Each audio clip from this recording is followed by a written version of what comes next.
Of all the ways Jace Corrigan had imagined dying, being turned into a greasy smear across the face of an uncharted planet by his own ship was frankly the most predictable. He'd always known the scrap heap would be the death of him. He just thought it would be from tetanus. It might be that I'm simply asking too much. Rewarding too little. The ship, a cobbled-together freighter that was more rust than hull, screamed in protest as it tore a new hole in the atmosphere of Varlaxis 9. It wasn't a controlled entry, it was a fall. Red lights strobed across the cramped cockpit, painting Jace's grimacing face in apocalyptic shades. Alarms, each with its own unique and grating personality, blared a cacophony that signaled imminent, violent disassembly. He wrestled with the flight yoke that fought back, bucking and shuddering in his hands like an angry, electrified snake. "Come on, you rust-bucket son of a glitch!" He grunted through clenched teeth, hauling the stick with every ounce of his wiry frame. His muscles, adapted to the half-gravity of his homeworld colony, burned with the effort. "I patched that plasma leak myself. Show a little gratitude." He'd spent 3 sleepless rotations in the belly of the ship, coaxing the archaic conduits back to life with scavenged parts and a roll of thermal tape. For a moment, he'd felt the satisfaction of a job well done. Now, that same conduit was likely a molten ruin, seeking its final revenge. The ship's automated voice, a prim and proper female tone he'd ironically named Brenda after a particularly unforgiving ex, chose that moment to offer her final, unhelpful advice. "Warning! Catastrophic hull failure imminent. Multiple breaches detected. Atmospheric friction exceeding structural tolerance by 1,000%. A pause. "Please assume the crash position." "I am in the crash position, Brenda!" Jace yelled back, his voice raw over the shriek of tortured metal. Smoke, thick and acrid with the smell of burning synthetics, poured from a console to his right. "This is my crash position! It's called trying not to die!" He slammed a gloved fist on a panel labeled Inertial Dampeners, Auxiliary. A shower of sparks erupted, and the panel went dark. "Damn it! Just give me 5 degrees of port yaw! 5 degrees, you flying coffin!" He risked a glance out the viewport. The ground was a fast-approaching mural of acid green and steaming mud. A hostile landscape dominated by the jagged, black spine of a mountain range directly in his path. Mountains were bad. Mountains had a distinct and uncooperative policy regarding unexpected aerial visitors. With a roar of effort born of pure desperation, he put his boots on the console, braced his back against the worn pilot's seat, and heaved. The ship groaned. A deep, resonant sound of metal pushed past its breaking point. It shuddered violently, rattling his teeth in his skull. Then, mercifully, it tilted. The scrap head cleared the highest, cruelest peak with meters to spare. The landing skids scraped stone, producing a sound like the universe tearing itself in half. A high-frequency scream that sent a fresh wave of alarms through the cabin. The maneuver had cost him what little control he had left. The nose dipped, and now the jungle at the base of the range rushed up to meet him. Better. Trees were softer than rock, a principle he'd tested on at least 3 other, less dramatic occasions. He frantically toggled the fire suppression system.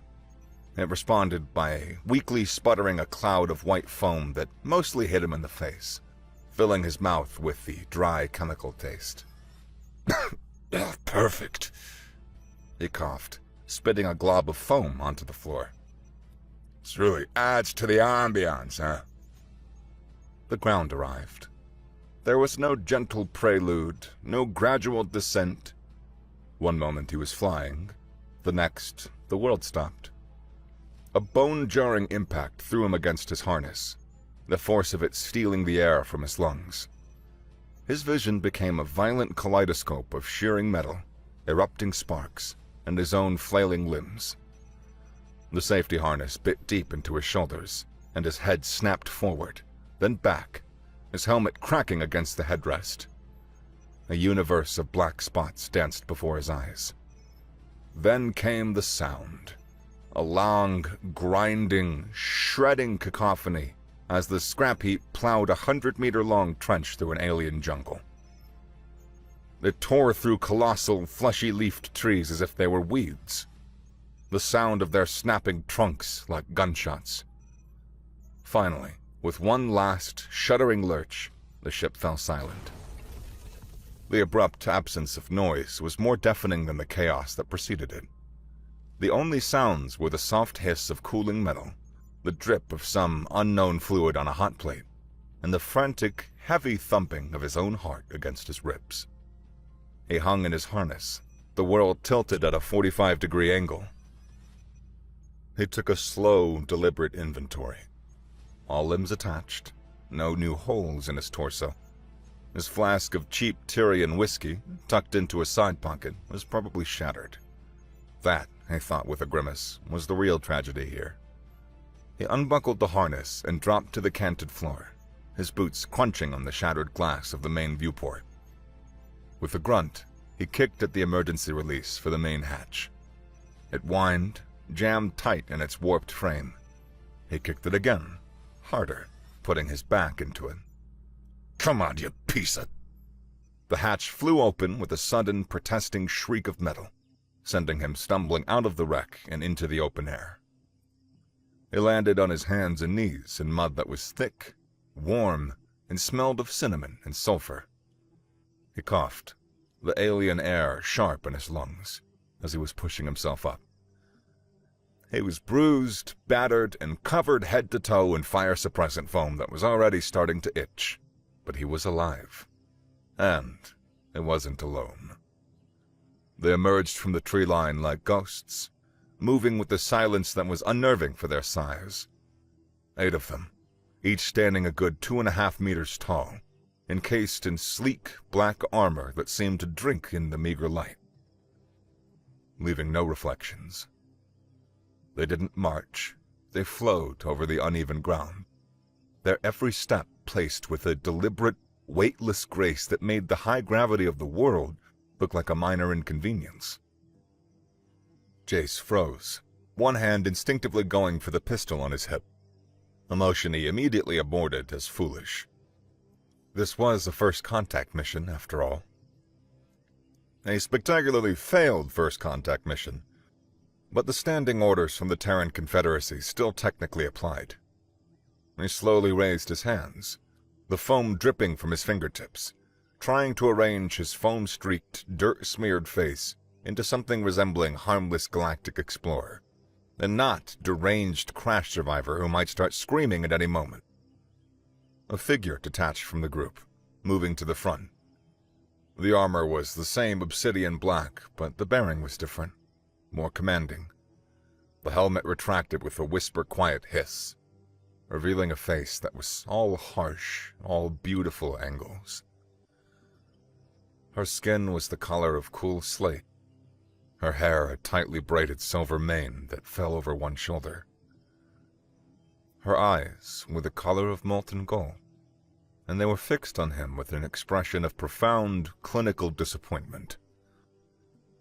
She was built like a starship support column, her muscles coiled like high-tension cables beneath her form-fitting undersuit. She towered over him, a monument of disciplined power. She took in the scene with a sweep of her gaze, the smoldering 50-ton hole he'd torn in her planet, the pathetic, foam-covered creature that had crawled out of it, his wiry frame, which was practically a stick figure by Varlaxian standards, the ripped flight suit, the panicked look he was trying and failing to hide behind a shaky smirk.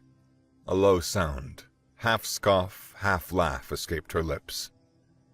It was the sound of pure, unadulterated contempt.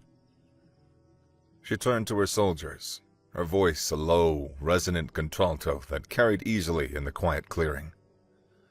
In flawless, unaccented galactic standard, she declared, "This is what passes for an explorer in outer systems." She looked back at him, her golden eyes dripping with disdain. "A weakling." The soldiers around her didn't laugh out loud. Their discipline was too ingrained for such an outburst. But a wave of dismissive energy, of shared, condescending amusement rolled through their ranks. It was in the slight shift of their posture, the almost imperceptible tilt of their helmets. It was an unspoken consensus, and it was louder than any laugh. Jace's smirk froze, then cracked. Weakling. The word didn't just land, it detonated. It bypassed his ears and plugged directly into a lifetime of quiet resentments. It was the same casual dismissal he'd heard from thick-necked asteroid miners who could lift engine blocks he could barely budge. It was in the hidden judgment in the eyes of military recruiters who looked at his slight build and suggested a job in logistics. He had spent his life compensating for his lack of brute strength with nerve, ingenuity, and a reckless stubbornness that bordered on self-destructive. He'd learned to fix anything because he couldn't force it. He'd learned to fly anything because he could feel the rhythm of the machine, not just wrestle its controls. He'd just dragged a dead ship across a hostile sky, defying physics and common sense to survive. And this statuesque Amazon, who had no idea what he'd just done, dismissed it all with a single, lazy word.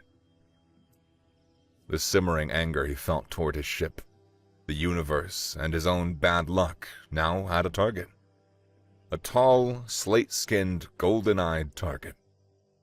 Her name was Scylla Voron, commander of the Varlaxian 9 Vanguard, and she had just made a very big mistake. The weakling's eyes narrowed. The panic was gone, erased and replaced by a glint of something hard, sharp, and calculating. Before Scylla or her soldiers could react, he spun on his heel and scrambled back into the smoking, groaning wreck of his ship. "Hold him!" she commanded, her voice sharp, taking a step forward. But it was too late. He disappeared into the darkness of the mangled hull. One of her soldiers, a large male named Tark, raised his rifle. "Commander, he could be arming a weapon." "Hold your fire, Tark," she ordered, her voice tight with annoyance. She gestured with her chin toward the wreck. "Let's see what pathetic defiance this low-G primate can muster."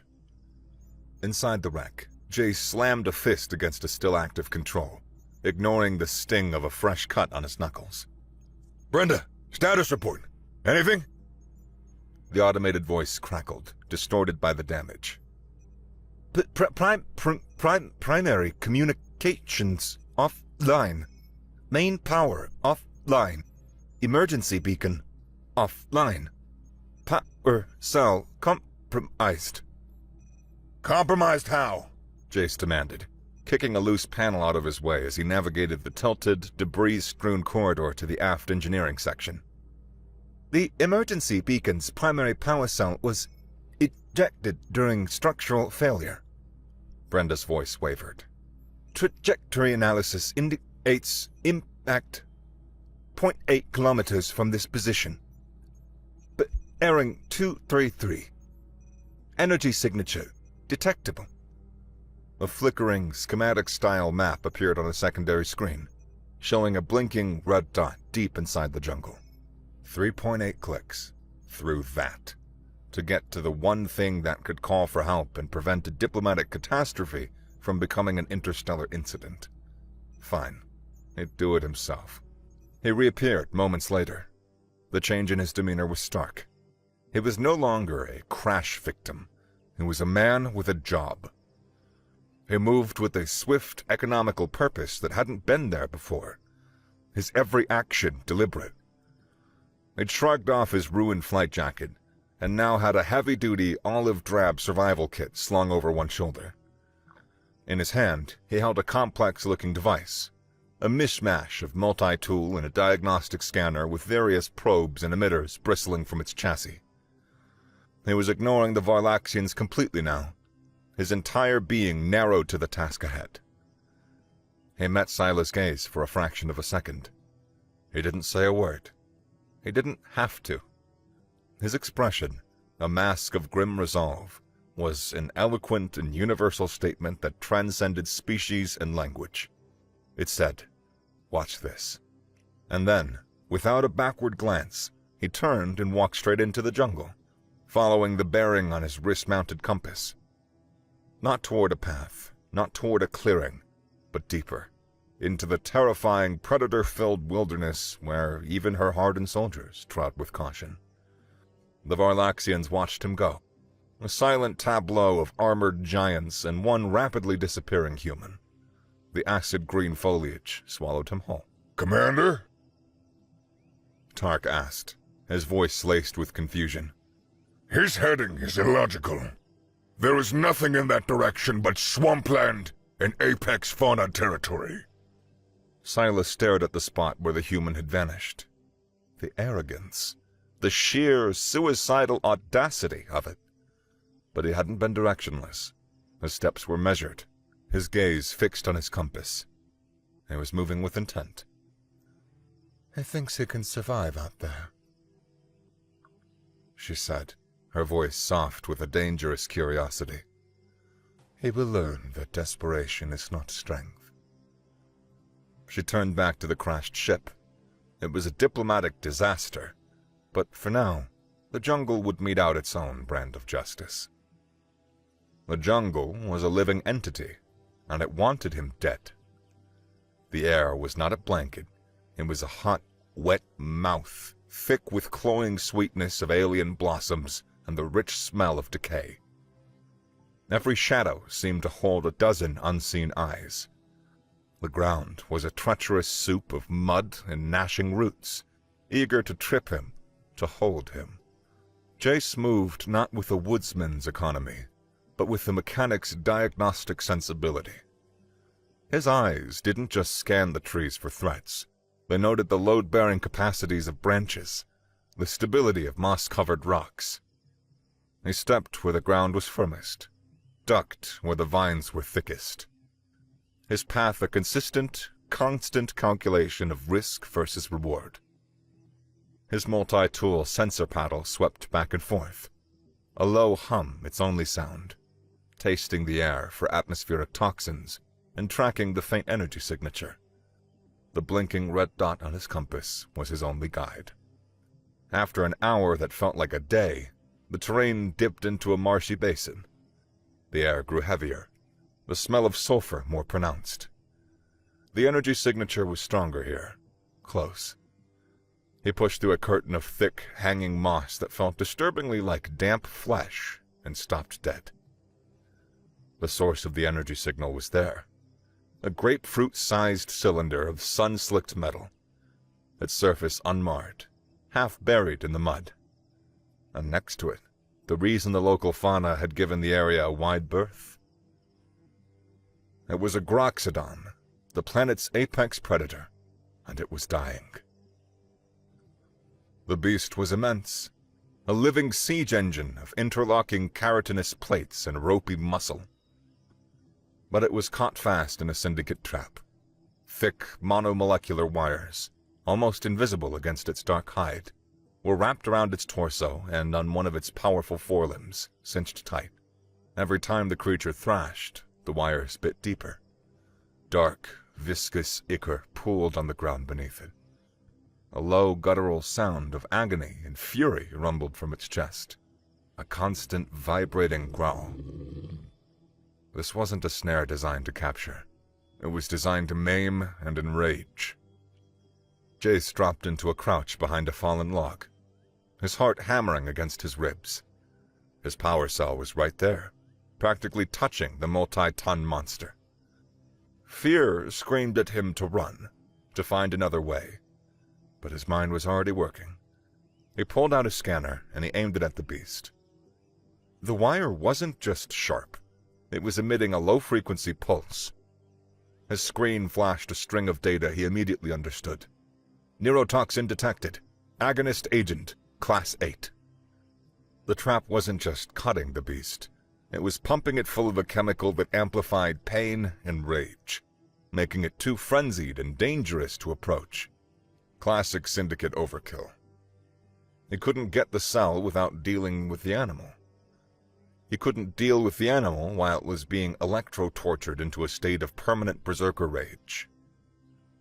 Okay, Chase. He muttered to himself, his voice a dry whisper. Think like a mechanic. Problem, reaction, solution. Problem. Panicked, toxin-addled lizard bear. Reaction. Stay away or get shredded to confetti. Solution. Stop the panic. Kill the signal. He analyzed the neurotoxin's broadcast frequency. It was a simple, repeating wave, brutally effective but unsophisticated. His multi-tool had a micropulse emitter, meant for disrupting shipboard electronics. He pried open the tool's casing with his thumbnail, exposing the delicate circuitry. Bypassing the safety limiters was risky. It could fry the tool completely. He rerouted a secondary power lead, turning the emitter from a scalpel into a sledgehammer.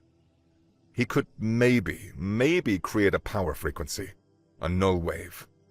It would be like trying to silence a scream by yelling at it in just the right pitch. He crawled forward, keeping low, circling around the thrashing beast.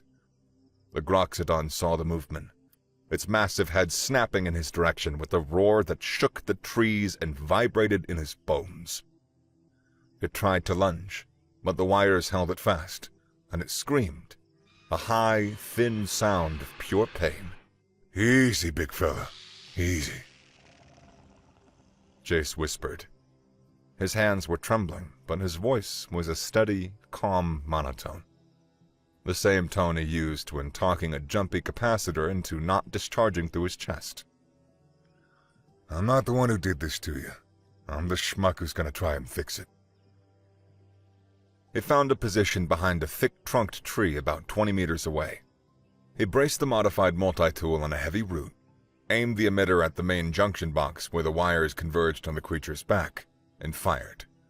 A low hum filled the air, invisible but palpable, making the hairs on his arms stand up. For a second, nothing happened. The Groxodon continued to roar. Then, its struggles lessened. The guttural sounds of rage softened into pained moans. Its eyes, which had been wide with mindless fury, seemed to gain a sliver of pained awareness. The mindless fury drained from it, leaving only a wounded, terrified animal. Step 1 complete. Now for the hard part. He holstered the tool and pulled a canister from his survival kit. Emergency cryocoolant. He crept closer, moving slowly, deliberately. The beast watched him, its head low, a deep rumble in its chest.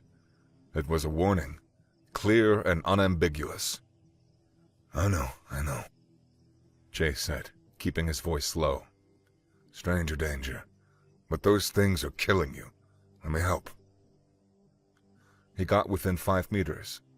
He could smell the coppery scent of its blood and the sharp chemical tang of the neurotoxin. He aimed the nozzle of the canister at the deep, ragged wound on the creature's leg. He sprayed.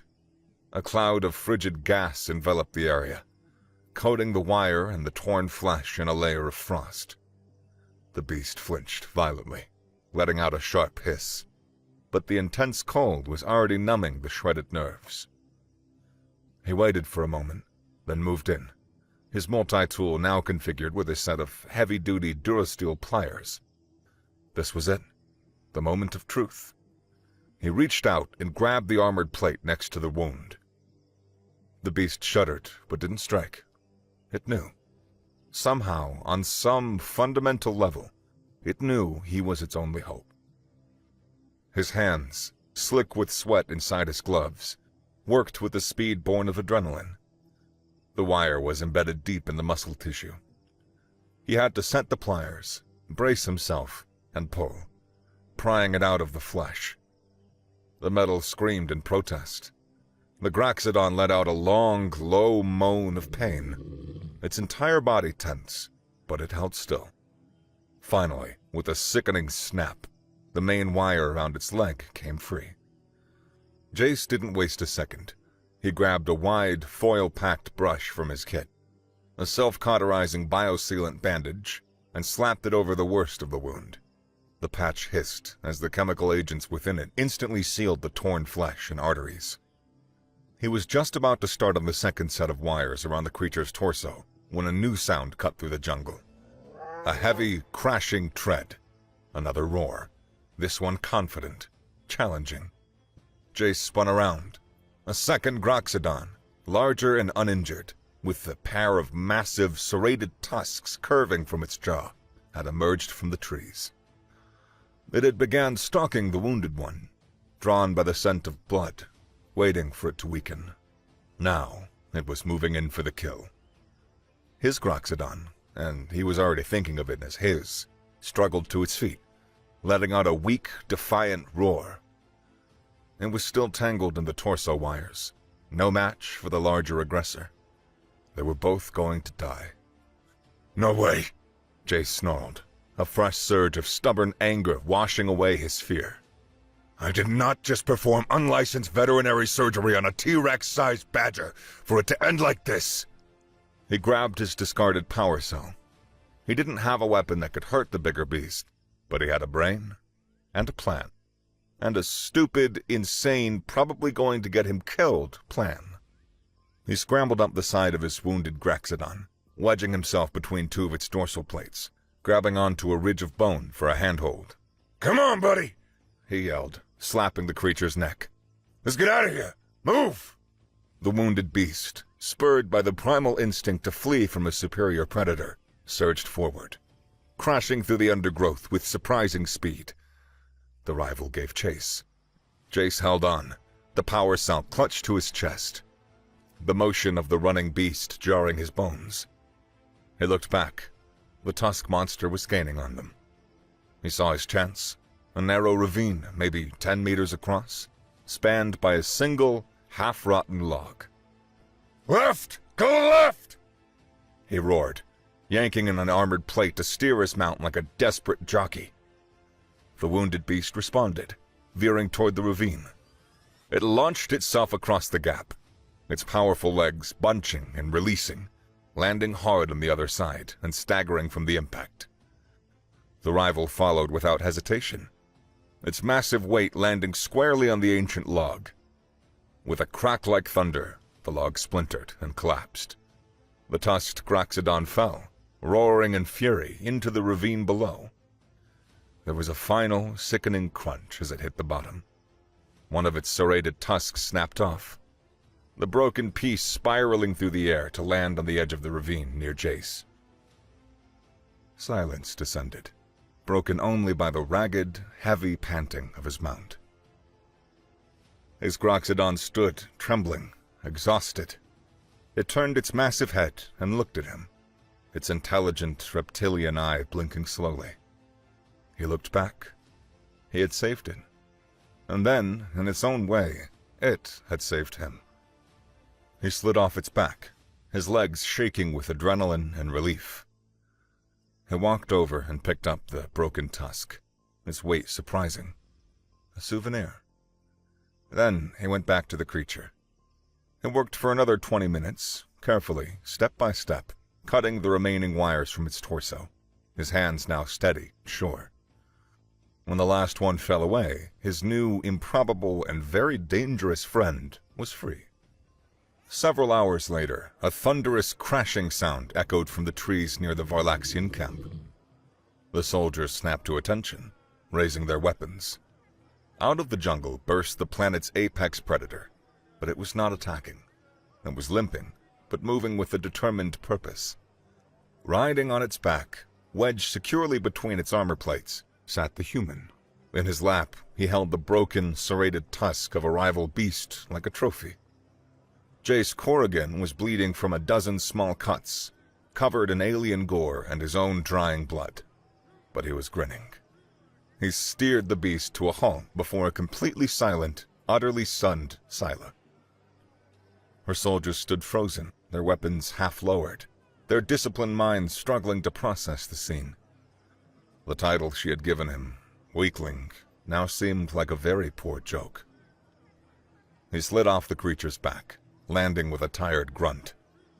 He patted the Groxodon's armored snout. a gesture of familiar companionship that was perhaps the most shocking thing of all. Then, he walked toward the line of soldiers, holding up the power cell he'd gone in to retrieve.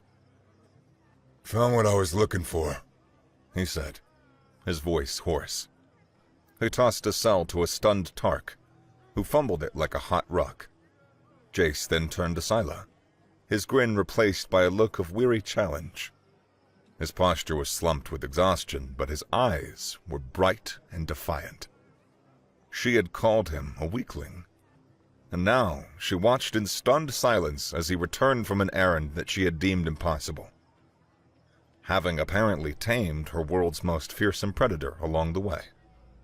In the Varlaxian Mobile Command Center, a sleek dropship that was as Spartan and functional as their armor, Jace sat on a medical slab while a medic sealed his cuts with the low, hissing dermal regenerator. Scylla stood with her arms crossed, her expression unreadable. The air of casual contempt was gone, replaced by a focused, analytical intensity. "The creature," she began, her tone formal, clipped. "You will explain, now." Jason recounted the tale, leaving out none of the gritty details. The neurotoxin, the cryocoolant, the makeshift surgery with a pair of pliers, the rival's attack. He described it all not as a heroic epic, but as a series of frustrating mechanical problems that needed solving. The Varlaxian officers listened, their expressions shifting from stark disbelief to a grudging, reluctant respect. "The syndicate you mention," she pressed. "The Cerberus Syndicate?" "The one and only," Jace confirmed, wincing as the medic sealed a deeper gash on his arm. "They deal in black market bioweapons. This is their MO. They don't just steal creatures, they improve them. Add combat stimulants, rage toxins, cybernetic armor. Make them more marketable. Your planet isn't sick, Commander. It's being strip-mined from monsters." He stood up, rolled his shoulders. "Look, my primary mission here was peaceful first contact. I think that we can both agree that that mission is what we call in the biz, FUBAR." He offered a wry, tired smile. "But now I'm stuck here. It looks like you've got a syndicate infestation, and my ship is the only source of non-Varlaxian tech for light years. Looks like we're stuck with each other." Scylla considered him. He was an anomaly, a chaotic, unpredictable variable. But he had knowledge that she lacked, and he had done something her people would have considered a fool's errand. "Your assessment is accurate," she conceded, the word tasting like defeat. "For now, Captain Corrigan, you are a consultant." "Great," Jace said, a flicker of his old smirk returning. "Does that come with a dental plan? I think a big guy outside needs one." For the next several hours, Jace was a blur of activity. With the power cell, he got the scrap heap's auxiliary systems online. He immediately began cannibalizing his own ship, his home, for parts to build a long-range comms booster.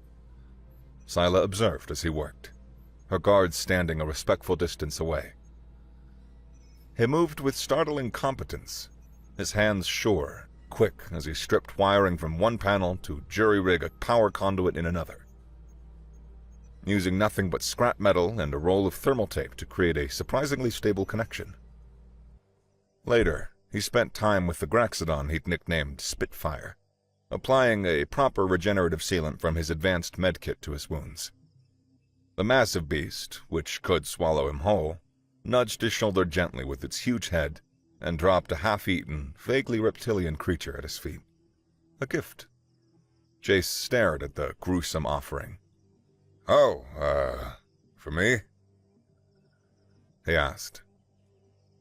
"You shouldn't have. No, really." He looked up at the Graxodon's massive, unblinking eye. "It's a thought that counts, I guess. Thanks, buddy." Spitfire rumbled, a deep, resonant sound of satisfaction. It had accepted him. He was Pack. To assess your combat readiness, Silas stated the next morning, leading Jace to a sparring circle etched in the hard-packed earth. Her elite guards formed a loose perimeter, their interest palpable.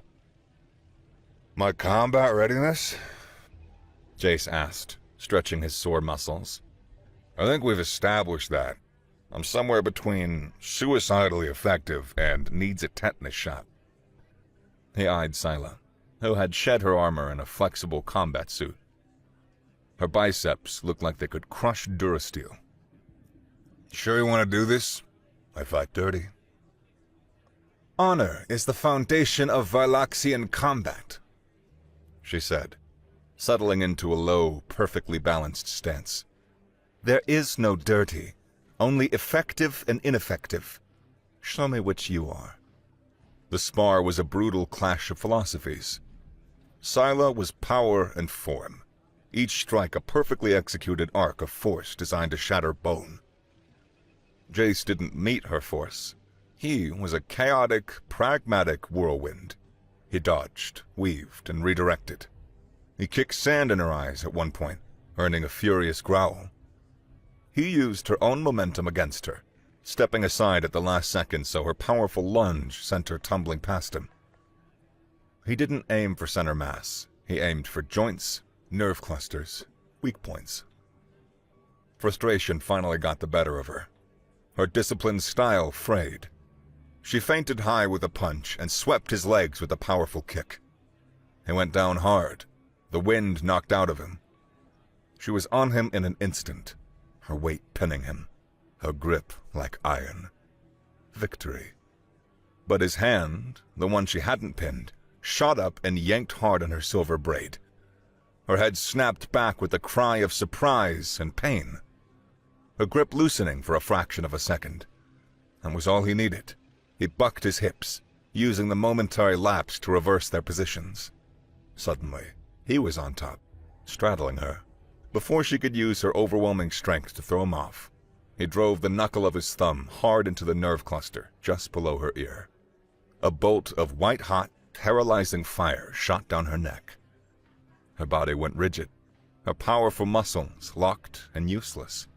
She couldn't move. She could only glare up at him, helpless.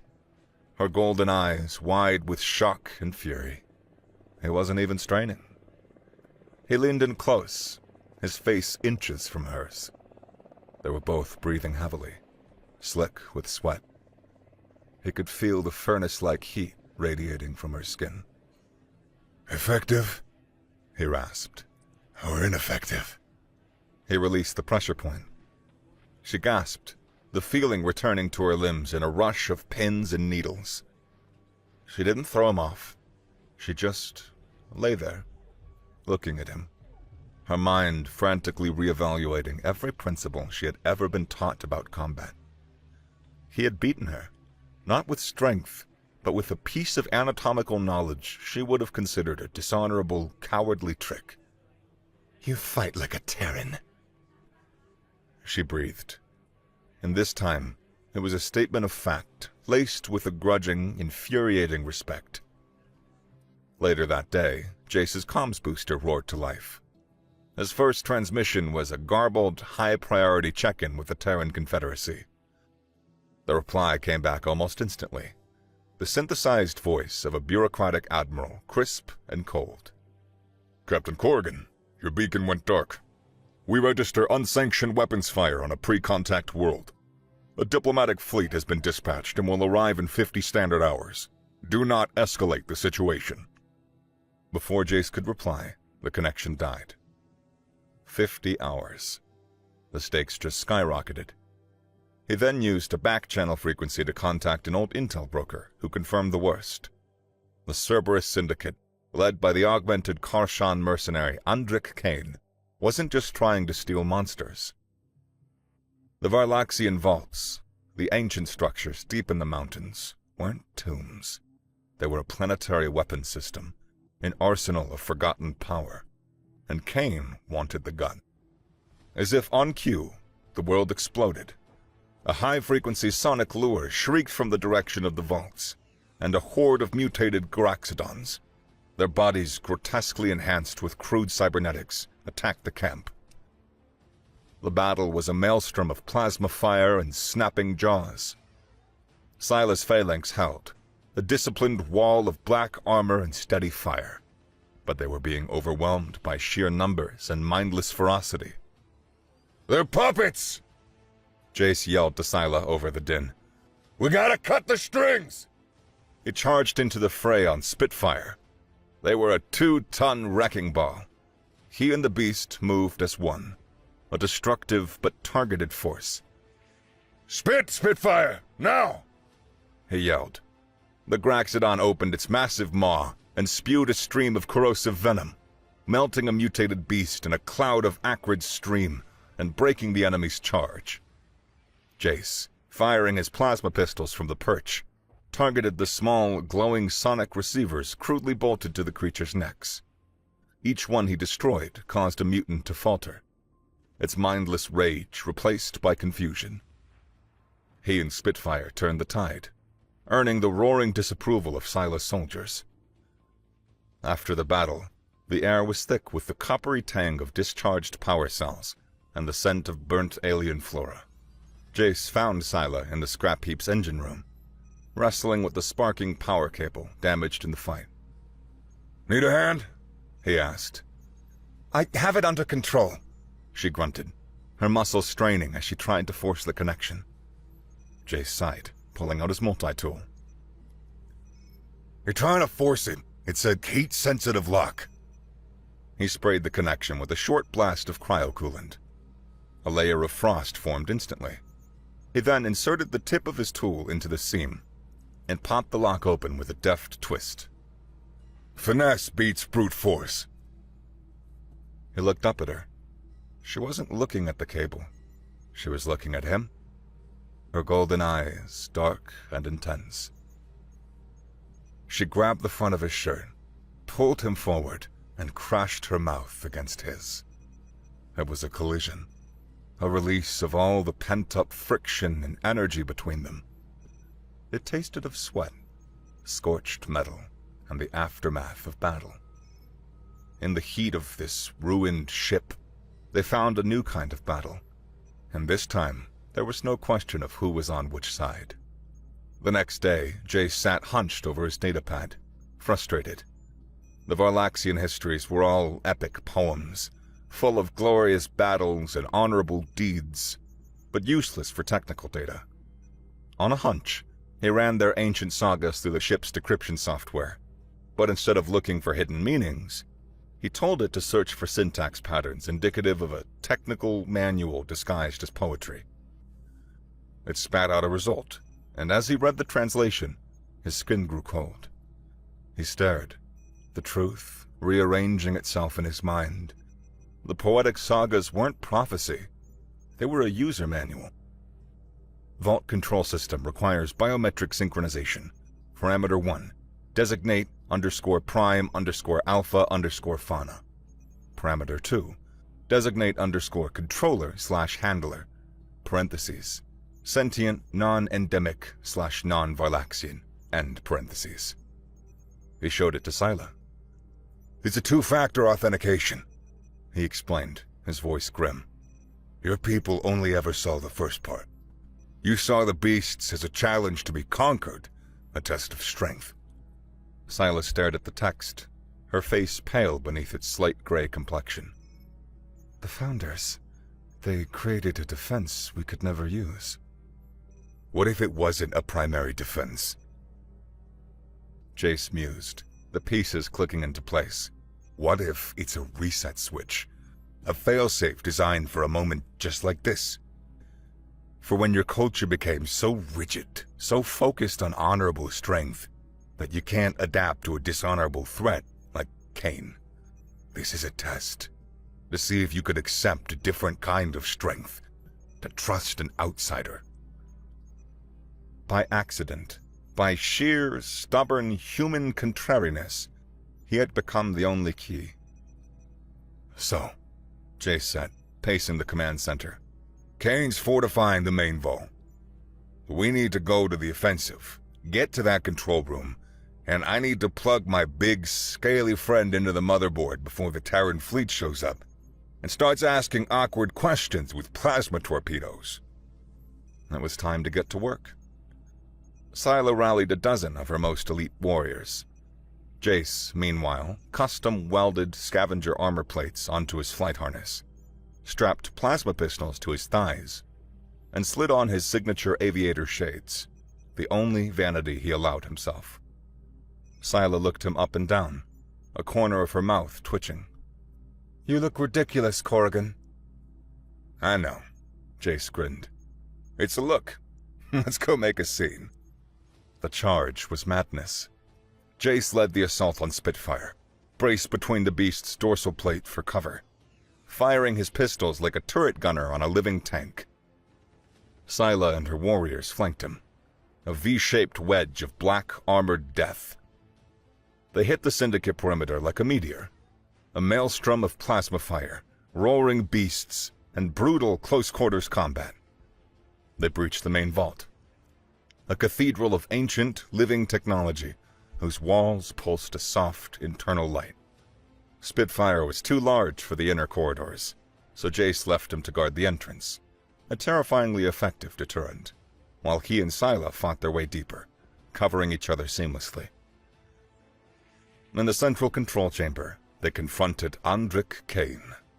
The Karshan mercenary was a monster of metal and flesh, his augmentations crude but powerful. "Jace, the consul!" Scylla yelled, her ancestral blade singing as she engaged the warlord. While they dueled in a shower of sparks, Jace yelled for Spitfire. The beast, sensing his urgency, crashed into the chamber, shattering the doorway. "Okay, buddy! Head on the console, right there!" Spitfire obeyed, placing its massive, armored head against a designated panel. The vault hummed, and a new light flooded the room. Biometric sync. Prime Alpha Fauna. Accepted. Scylla was in trouble. Kane fought without honor, heading her with a concealed paralytic dart in her leg. As he raised his weapon for the final killing blow, Jace yelled, "Hey, lizard face! Spitfire! Spit!" A glob of corrosive venom hit Kane's plasma rifle, melting it into slag. Scylla, ignoring the fire in her leg, lunged and shattered Kane's cybernetic optic with the heavy hilt of her blade. The warlord crumpled.